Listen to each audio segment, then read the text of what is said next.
Bonjour Midi co-créateur, c'est Lilou. Pour la télé de Lilou, j'ai une interview qui n'était pas prévue, qui est délicieuse et qui me paraît très utile. Nous allons parler d'addiction, de drogue, des conséquences en fait de tous ces produits par l'observation de Gérard, tout simplement, puisqu'il consulte, il reçoit des gens qui ont ces soucis-là. Et c'est assez intéressant parce que c'est un angle finalement complètement différent où on m'en a jamais parlé. Parce qu'on parle énormément d'ayahuasca.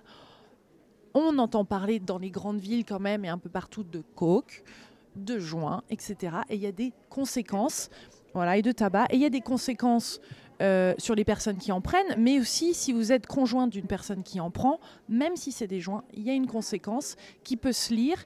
Donc je suis intéressée d'en discuter tout simplement en ouverture, avec une ouverture d'esprit, parce que c'est dans ce contexte-là que j'aime faire ces interviews et les diffuser. Il n'y a absolument aucune... c'est pas du tout... C'est pas un jugement, c'est une constatation depuis 19 ans des personnes que je reçois. Voilà. Alors, parlons de joints.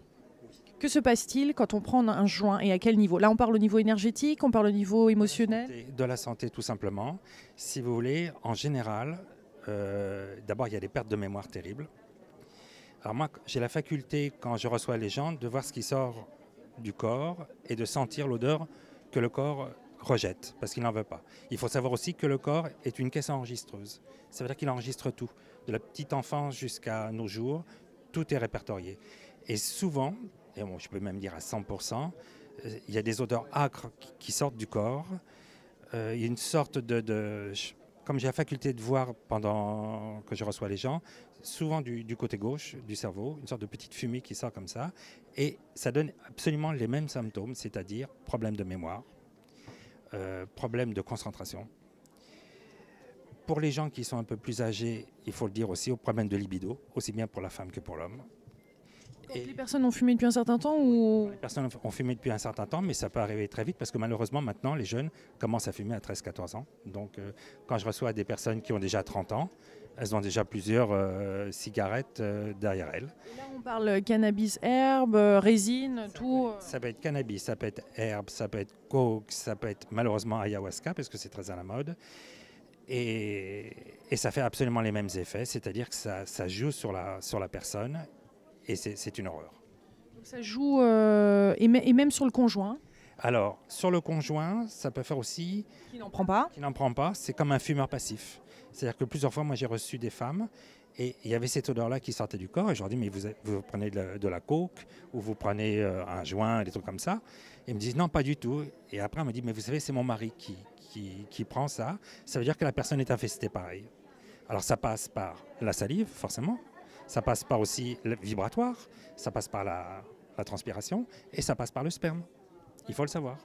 Et pourquoi ça a un impact autant, toutes ces drogues, sur la libido à long terme? On perd notre libido, par exemple, ces conséquences de mannequins, on en parlait tout à l'heure, mais qui en prennent depuis toute jeune pour rester fine et pour avoir la pêche. Je ne suis pas médecin, je ne sais pas. Et personne n'a fait une enquête vraiment poussée là-dessus. Mais c'est une constatation que depuis 19 ans, je reçois des gens et c'est toujours les mêmes symptômes. Donc voilà, je peux en parler librement.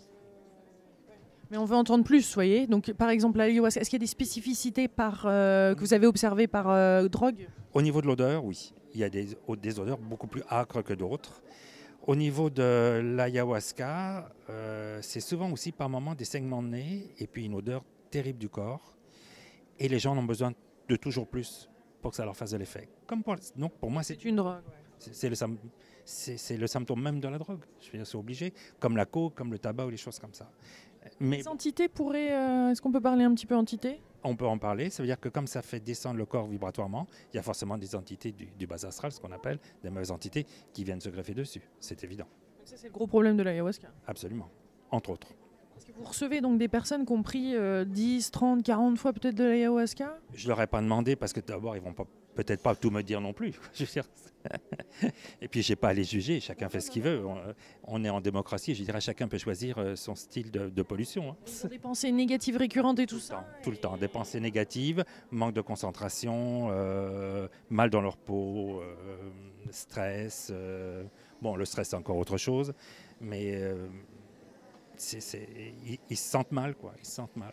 Voilà. Et vous alors, qu'est-ce qu'on peut faire avec ça? Parce qu'il y a peut-être des personnes qui regardent et qui ont Alors, si vous, une addiction, ou même pas sans parler d'addiction, qui se sentent mal. si vous voulez, bon, moi, quand je reçois des gens, j'ai des bols.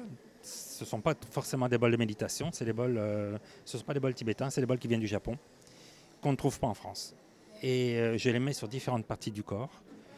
Et je les fais tourner, je les fais taper. Bon, puis il y a aussi certains mantras que je fais qui aident le corps à expulser toute cette pollution-là. Ça ne veut pas dire qu'on y arrive du premier coup, mais déjà, bien nettoyer le corps, ça nettoie bien la tête aussi.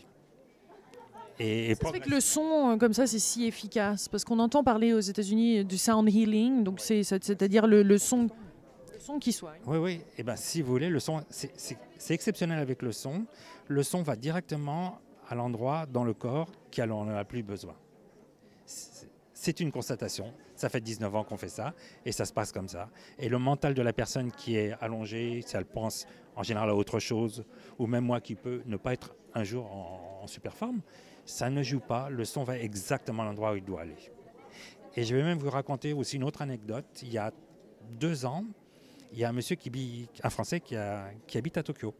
Et à chaque fois, il essayait de me voir pour une séance et des choses comme ça. Et à chaque fois, bon, j'étais pas à Paris.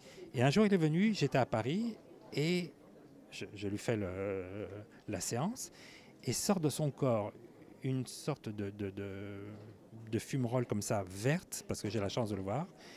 Et d'un seul coup, j'ai une odeur métallique dans la gorge, mais un goût métallique terrible. Et je sais que cette personne-là faisait de la méditation, avait une hygiène de vie, pas de cigarette, rien. Et à la fin, je lui dis, mais écoutez, moi j'ai senti ça et j'ai vu ça. Qu'est-ce qui se passe? Et là, il change de couleur. Il m'a dit, vous savez, il y a 2 jours, j'étais à Tokyo, puisque je vis à Tokyo. Et il y avait un interview des savants qui sortaient de l'usine Fukushima. Et ils ont décrit exactement la même chose. Et comme Tokyo est à peu près à 200 km de Fukushima, j'ai dit, bah, vous avez pris la pollution atomique, quoi. Et donc j'ai tout retiré. Et il m'a dit, écoutez, dans 2 mois, je reviens avec mon amie japonaise qui, elle, travaille beaucoup plus près de Fukushima. Et là, c'était pire. C'était une odeur terrible. Donc, vous voyez, on est tous... Donc vous le sentez après, l'odeur part. Vous savez que votre travail est fait quand? C'est-à-dire, je le sens au moment où le corps rejette cette odeur-là. Donc, je vois à peu près ce qui se passe. Et je vois aussi à quel endroit le corps rejette cette pollution. Alors, ça peut être, pour les fumeurs, c'est les poumons. Pour d'autres, ça se passe au niveau de la tête. Pour d'autres, ça se passe à d'autres niveaux du corps et tout ça, où il y a cette pollution-là. Alors par exemple pour les poumons, là, on ne peut pas dire que les poumons d'un seul coup, ils sont nettoyés. Non, on ne peut pas le dire, mais si la personne vient plusieurs fois et si elle décide de fumer moins et d'arrêter, ça va accélérer le processus. Ça va l'accélérer. Mais bon, il y a plein de personnes qui me disent, moi je suis désolé, j'ai envie de fumer. Nous sommes en démocratie, chacun peut choisir son cancer. Je suis désolé de le dire comme ça, mais bon, ils le savent, hein. On n'est pas en manque d'informations sur tous les méfaits de ces drogues-là. Après, c'est un choix. Voilà. Bon, merci de nous montrer votre point de vue et de partager avec nous vos observations. Merci beaucoup, Gérard. Je vous en prie, et bon, j'espère que ça aura servi à quelque chose. Bien sûr, j'en suis sûre. Réfléchir les jeunes, de ne pas prendre ça. Et quand j'entends par moment qu'il faut donner libre cours à l'herbe, là, ou je ne sais pas trop quoi, c'est criminel. C'est criminel, vraiment. Mais enfin bon. Merci Gérard. Bon. Merci mes délicieux co-créateurs d'avoir regardé cette vidéo et de la partager avec des personnes que vous savez peut-être qui ont des addictions ou qui ont ces pensées négatives récurrentes et qui essayent de trouver peut-être des substances. Même on n'a pas trop parlé de médicaments, mais tout ce qui est, je suppose, antidépresseurs, etc. Tout ça, c'est important d'en prendre parce que bon, moi je ne suis jamais contre ce genre de choses. D'en prendre. Bah, pour les gens qui n'ont que ça. Ouais. Mais c'est vrai, c'est aussi par moment de retirer ces effets négatifs, les effets négatifs, pas les effets positifs. Merci. Au revoir, on vous embrasse. Gros bisous.